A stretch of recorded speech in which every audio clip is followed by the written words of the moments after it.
I got into a incredibly abusive relationship when I was 18 with a man that was 10 years older than I was. So, hello there, my name is Dr. Florencia and I'm a licensed psychologist and a relationship coach. In today's video, I'll be speaking about 8 harshest truths that I've discovered in my 20s. So I'll be going through some of the life lessons that I've learned. And quite frankly, I wish someone would have told me as I was going through these experiences. So the first one would be not receiving love during your childhood will lead you to accepting any kind of love as an adult. And this is incredibly important, especially for me, because as some of you might know, if you're new here, if you haven't watched my other videos yet, I've actually had a really difficult relationship with my mother. My mother is quite narcissistic. I honestly think that she's got an undiagnosed personality disorder. And growing up, she was incredibly abusive to me.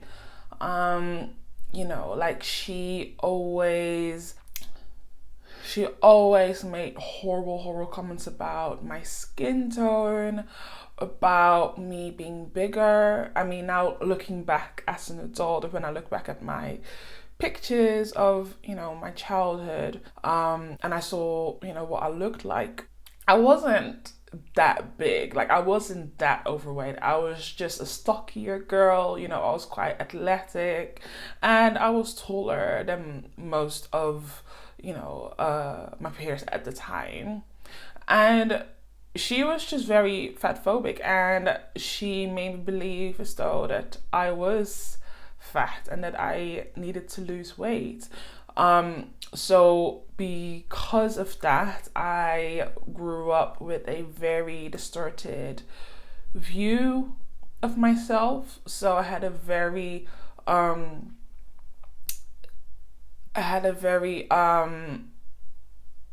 unhelpful image about myself. I thought that I was undesirable. I didn't feel loved at all at home. And because of that, I looked elsewhere, to get acceptance or a sense of love and affection elsewhere. So from a very young age, I found myself in situations that,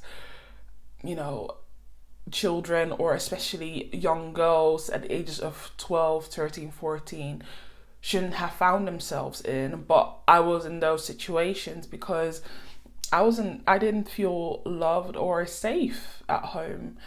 And that is very unfortunate. And through those experiences, I, as an adult, it pretty much followed me as an adult. So, I got into a incredibly abusive relationship when I was 18 with a man that was 10 years older than I was. So he was 28 at the time. And yeah, initially it was all roses and sunshine, and it was lovely, and he did really well for himself. So he was quite well off financially, and yeah, he just looked after me. He was, he bought me all sorts of fancy gifts. I can remember our first date, proper date, was a shopping trip.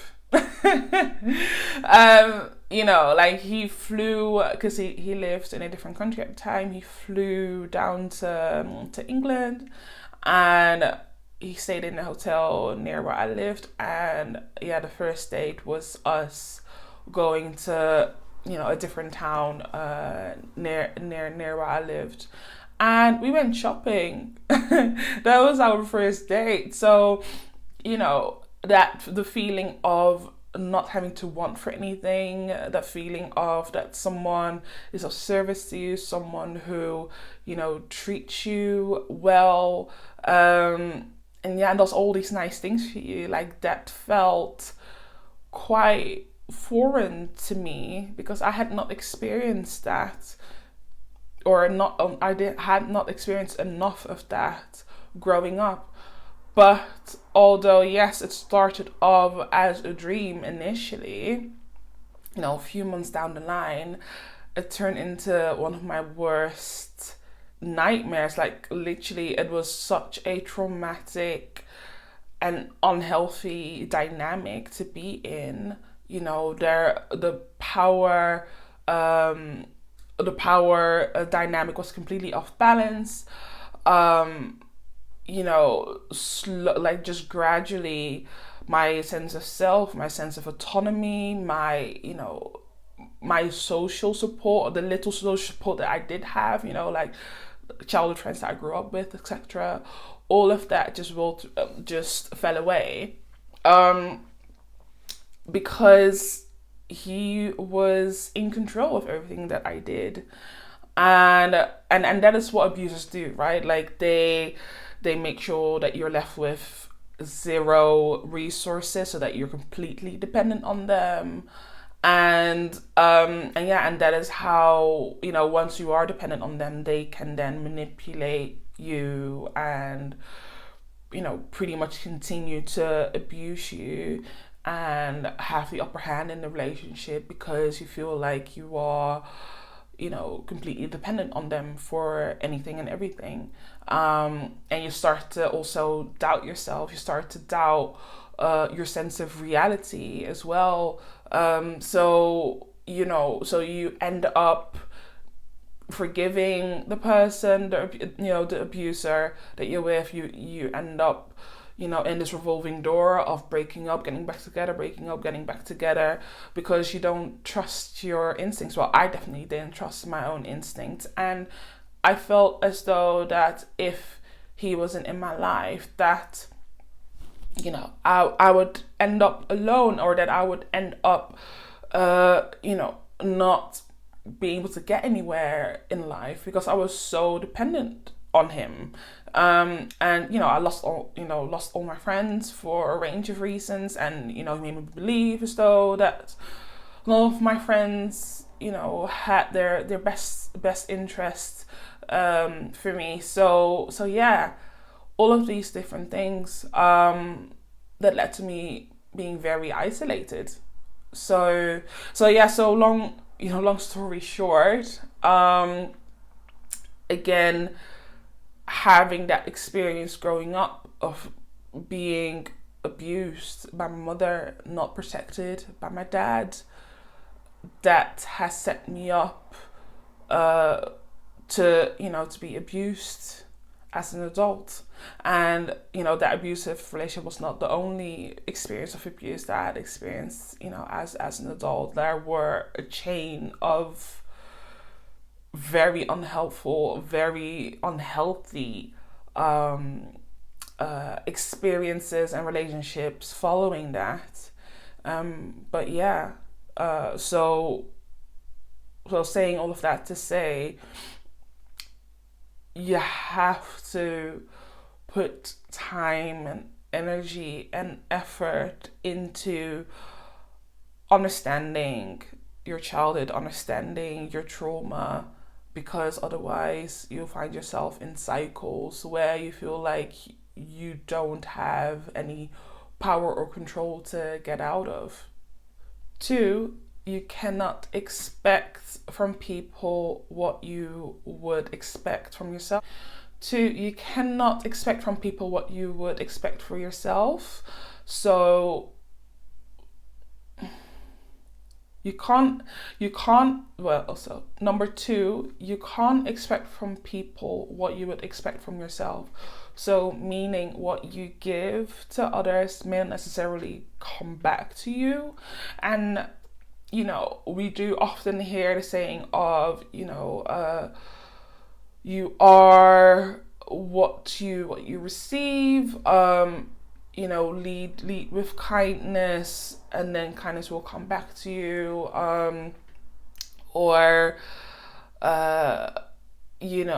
Like my dad used to say, show me your friends and I will show you your character kind of thing. But that is not always the case. That you can be genuinely a giving, kind, goodwilled person, but you can still find yourself, surrounded by people or engaging with people who are not kind, not nice, and do not have your best interest at heart. In fact, I would even say that people who are genuinely nice and who are genuinely good-hearted people can be vulnerable to predators. So depending on other factors, of course, but yeah, overall I would say you can definitely set yourself up for to be vulnerable, to be taken advantage of. And I don't even mean that in a romantic sense, but also in terms of like friendships, right? Like I always found myself in either like in friendships that would end very abruptly, or I have been bullied as a child, for as long as I can pretty much remember. I mean, from starting primary school up until, I would say, when I moved to the UK, which was 15. So the first 15 years of my life, I was heavily bullied for the way that I looked. Being one out of, a handful of dark-skinned black children in, a primary school in the 90s and early 2000s. That was not easy. And on top of that, being bigger, being tall, all these things just adds to it, right? And that didn't help. So I was constantly bullied, and also because I was constantly bullied, I had a lot of insecurities about myself. And I think maybe that sense of insecurity or sense of anxiousness may have translated in, I don't know, how I would perhaps engage with or interact with people back then, and in the ways in which how I would make friends or maintain my friendships back then. But yeah, I always found myself not always. I have found myself in some instances where friends could literally turn their back on me, or literally physically attack me. Like I remember being I think it was 14 or so, where I was jumped by, at the time, was a good friend. I can't even remember why we fell out, but we had a falling out, and I thought, that would have been the end of that. But she rallied a group of people who did not like me, right? And they jumped, like I got jumped in a what would you call those things? We call it the kermis. I can't remember what it's called. What's it? How do you say it in English? Anyway, it doesn't matter. A public space, right? Where like all of our peers and other friends and people, like everyone was there that I kind of like knew that lived in the area. They were there, and I got jumped like right in the middle. It was almost like out of a movie scene. But yeah, that was so, like, the shame that I felt, the embarrassment that I felt.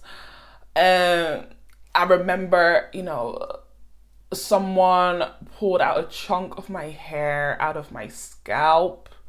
Like it was a lot. It was a lot. And yeah, I could not get over that for quite some time. And it really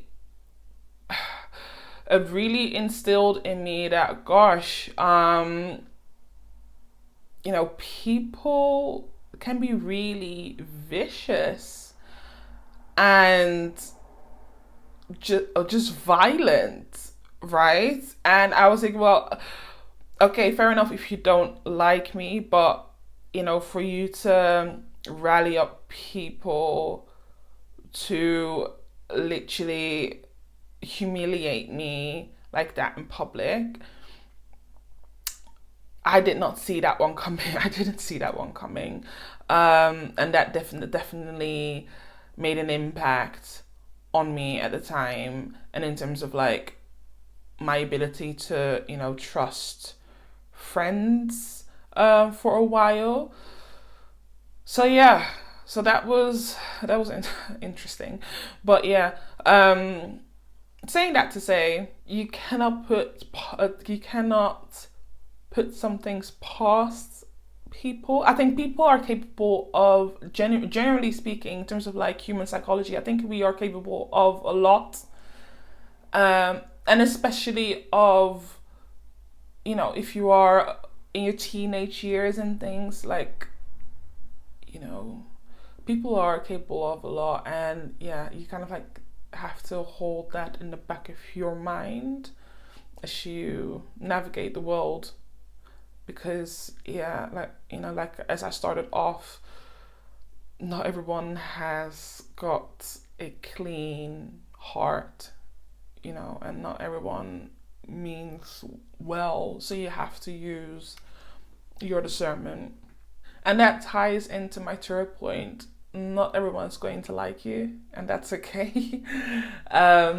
Yeah, again, just tying back to my childhood experience, that has developed my anxious attachment style, right? So relationships often mean more to me than uh than myself, the relationship that I have with myself. Well, I mean, now in this day and age, of course I've done the work, and and I've unlearned a lot of behaviors and things, so I'm no longer there, or not as much anyway.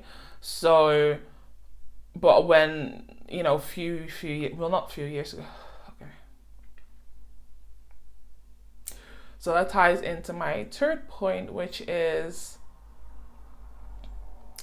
not everyone is going to like you, and that's okay. How painful that might be, it's just something that you kind of like just have to accept. It kind of ties into, again, my experience growing up that informed my anxious attachment style, right? So I often value the relationships that I have more than the relationship that I have with myself and how I treat myself. So for the longest time, my sense of boundaries were blurred. I would go above and beyond for my friends or the people that I was speaking to in a romantic sense or whatever. And yeah, so I would always extend myself for others, but through that, I would then neglect myself. And that is a vicious cycle in and of itself, because you end up doing so much for other people.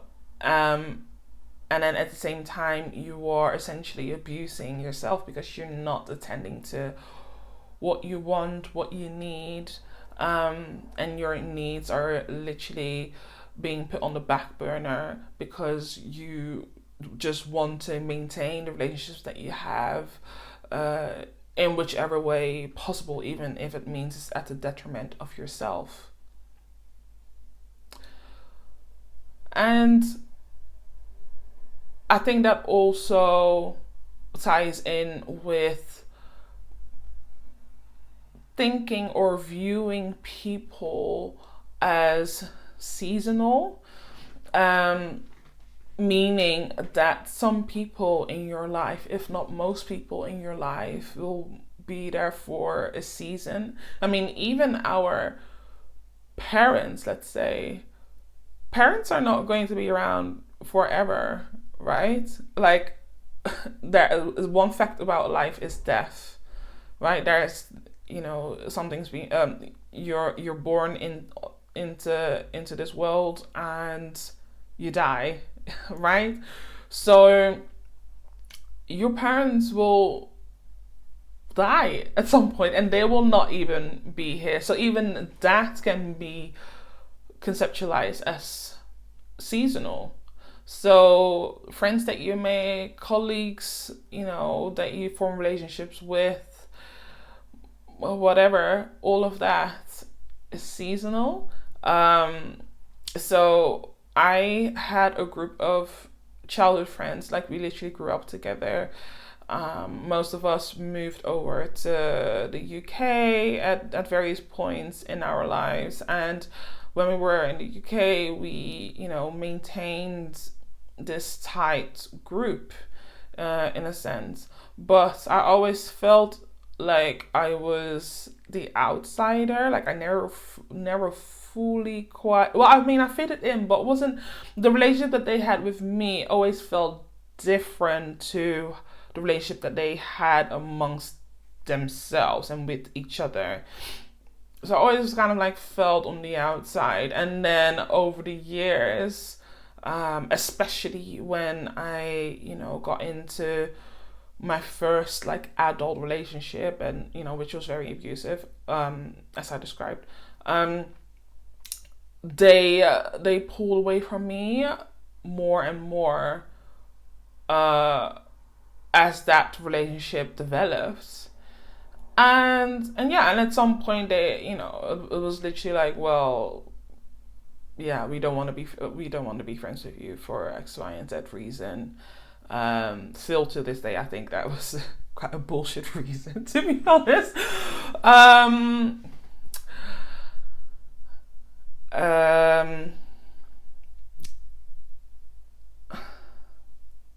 And at the time, I was devastated. Like I literally had to mourn.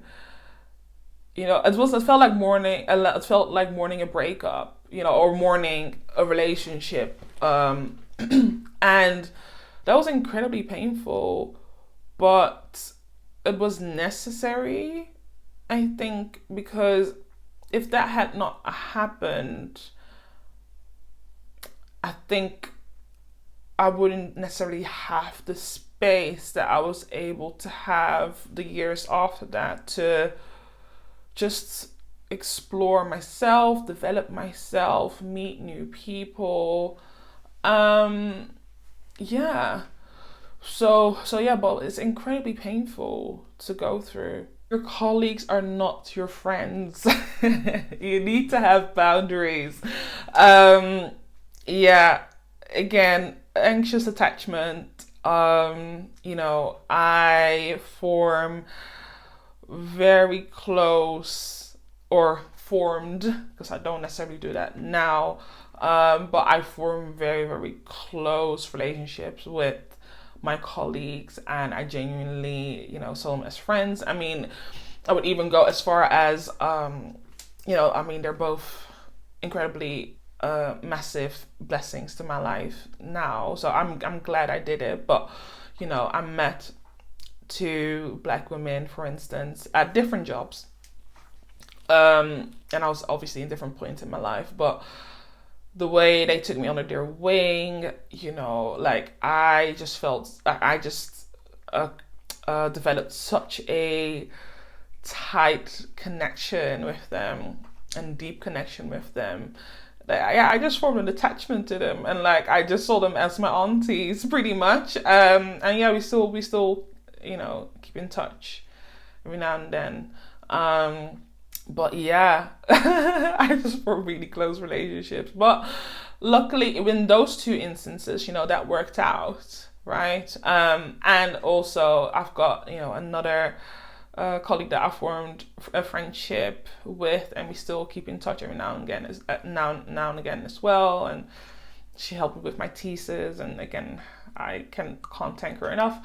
But yeah, in those instances it worked out. But when it doesn't work out, then you find yourself, yeah, in just a hot mess situation where you feel like, well, how the hell did I even get here?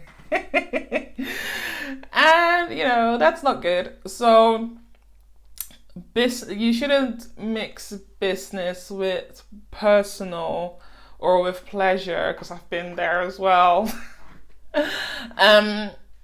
Because things just get so messy. And on top of that, also, like, you need to have a level of privacy as well. Like, I wouldn't necessarily advise colleagues knowing what it is that you do outside of work, or what you're interested in outside of work, etc. Because, like, it's just none of their business. And yeah, and you don't even know what they're gonna do with that information. Like, I've had my fair share of instances where I might be working on a blog or a project or whatever outside of work, and that's being thrown in my face at work because either I spoke about it with colleagues, because again, I didn't necessarily see them as colleagues, I saw them as my friends, so I was just sharing what I was up to and excited about, etc. And they would give their unsolicited opinions and make things really awkward for me. Or even on one occasion, in one job, which, I mean, it's not necessarily the same thing, because I didn't necessarily speak about what I did outside of work, but like a manager, my manager at the time was just snooping around my social media to see if everything is pretty much okay and whatever. And then she saw my personal Instagram, which at the time I was doing like influencing, and I did brand deals, etc. And she found that content inappropriate. So she reported me to HR, and that was a whole thing that I found incredibly traumatic, because it's such an invasion of privacy. And what I do in my spare time, what I enjoy and my interests and whatever else, like, it's got nothing to do with my job, like, unless of course, if you are causing harm and whatever else, that's a different conversation. But if you're just doing something that is harmless, and it's your hobby, and you get and that gets thrown in your face, it's very confronting. And yeah, I wouldn't wish that on anyone. So yeah, learn from me, and please don't make colleagues your friends, okay? Kindness. So 5, kindness, thoughtfulness. So 5, kindness, thoughtfulness, and seeking to understand are traits that are hard to come by. So that would tie into some of my earlier points in terms of not expecting new from other people. Because again, the ability to actively listen, to have dialogue, to truly understand your worldview and where you're coming from, etc. You can't take that for granted. Like, not everyone is capable of doing that. Like, some people are very self-absorbed, some people are incredibly selfish, and those people have got people around them who are okay with that, or who enable that behavior, or have normalized that behavior. So, so don't think that everyone has the capacity to be kind and open-hearted and everything, because that is just not the case, unfortunately. And 6, you have to be intentional about creating your own safe space. And that is a very interesting one, because what I've learned over the years is that you have to curate your own safety in every sense of the word. So safety online, curate your feed in a way that doesn't trigger you. So like over the years, especially when I started like my influencing and things, I unfollowed a lot of accounts or muted a lot of accounts because I didn't want to see certain content, like, because I wanted to embrace my body, I wanted to embrace my skin, and I was on a self-discovery journey, and I didn't want anything or anyone to distract me from that or deter me from that. So, unfollowing accounts, that was, a big thing for me, and it helped. And also, again, who are you surrounding yourself with? I wouldn't, I would be very intentional about who I spend my time with, and if the energy feels off, if they're not on the same page about certain things. For instance, when I meet new people, for example, I tend to go into quite political kind of conversations, not because everything is, oh no, not because I always have a political view about everything, or that all I talk about is politics, or that I always need to have like an intense conversation. No, it's more so like, are we on the same page about things? Like, are we aligned on certain issues? Because if not, I don't want to be around it. And quite frankly, I don't want to be surprised at one point. Like, I don't want to build a relationship with someone, or a friendship with someone, or whatever. And then we reach a point where they say something extremely wild. And I'm like, wait, hang on, wait, where did that come from? I don't want surprises. I need to know beforehand.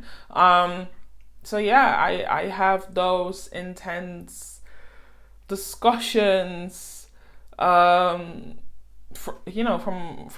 early on with my friends, or people that I'm dating, or people I'm seeing, or whatever, because I feel like it's important for me to know, because it's just one of my values, really, to have to have a social justice lens, regardless of where you are in life.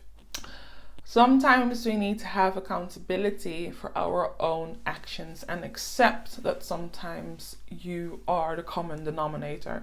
This can be a tricky one, because especially when it comes to some of the early stuff that I discussed, I don't believe in victim blaming in any way, shape, or form. So I don't even want to go into that. But what I do believe is that in some cases, you do have the capacity to make choices. And if you know yourself well enough, and if you know what you want, you have more of control of the situation. You'll feel more in control of the situation, let me put it that way. And I feel like control enables you to move in a direction that serves you, rather than just allowing just wild things to happen to you, and you think that you've got no control over that. So for instance, if you meet someone and you notice red, maybe even orange flags, right? You think, okay, something off here. Rather than like trying to seek for the potential or seek ways you can fix that, or or think, it's probably nothing. That act of ignoring or avoiding, confronting that is a choice, and that choice can lead you to something else, right? That steers you further away from what your goal is, or what you want your dating experience or your friendship or whatever to look like. So once you know exactly what it is that you will accept, what you don't accept, what do you find important to yourself, what do you find less important, what can you give room to, what can you absolutely not be flexible about and is non-negotiable, then you'll know how to interact with people. But if you don't know that, you're kind of just giving up your sense of control and your sense of power. And lastly, everyone has an opinion, but that opinion is not necessarily a reflection of you, but more so a reflection of them. So yeah, like if I have an opinion about whatever subject matter or whatever phenomena, that is based off of my own experience. It's based off of my lens and how I view the world, and everyone else has a different lens or a way of viewing things based off of their own unique experiences. So sometimes we have to take someone else's opinion with a grain of salt, or just take someone's opinion, subjective opinion, just for what that is, and it's something that you can either consider or not, or you can take what you need, or you can take what you think would be of service to you out of that opinion, and leave the rest. That, like, what was the saying? Like, you can eat the meat from the bone and discard the rest, or something along those lines. So yeah, and keep it moving. And also, for instance, when I'm looking at personal opinions, right? So if someone has a personal opinion about you, about your character, about your behavior, whatever, again, 9 out of 10 times, it is something that says something about them and how they maybe experience you, or what you trigger in them, or maybe the sense of inadequacy, insecurity, or whatever the case may be in them, and they then projecting onto you. So there is just so much that you would need to consider when it comes to someone else's opinion or someone else's point of view about things, that you may as well just take it just with a grain of salt and keep it moving, because there's so much that you would need to consider that it doesn't even matter, So yeah, so I hope that helped. So that's it, everyone. I hope that was helpful. So before you go, make sure that you subscribe and leave a comment. I would love to know which points resonated the most with you and why. So please do leave a comment below, because I would love to hear your point of view on this as well. And lastly, before you go, I've got a free workbook for you to download. It's called the Power of Pause Workbook, which you can find on thepowerofpause.info/workbook. And all you have to do is put in your name and email so I can send it over to you. And what it basically is a partner compatibility assessment. All you you need to do is, if you've got a new partner, a new relationship, right? Or someone that you're currently seeing or currently dating, and they're displaying questionable behavior, and you're thinking, I'm not quite sure what to do about this, then that workbook is excellent to break down whether their behavior meets your needs and whether their behavior is aligned with your values, so that you can then make an appropriate decision moving forward. Okay, so once you've completed that workbook, again, I would love to know your takeaways on that and where it was helpful and what the outcome was. So yeah, let me know either in the comments or send me a DM, and then we can have a chat about that. Okay, so thanks again, and I will see you in my next video. Bye bye.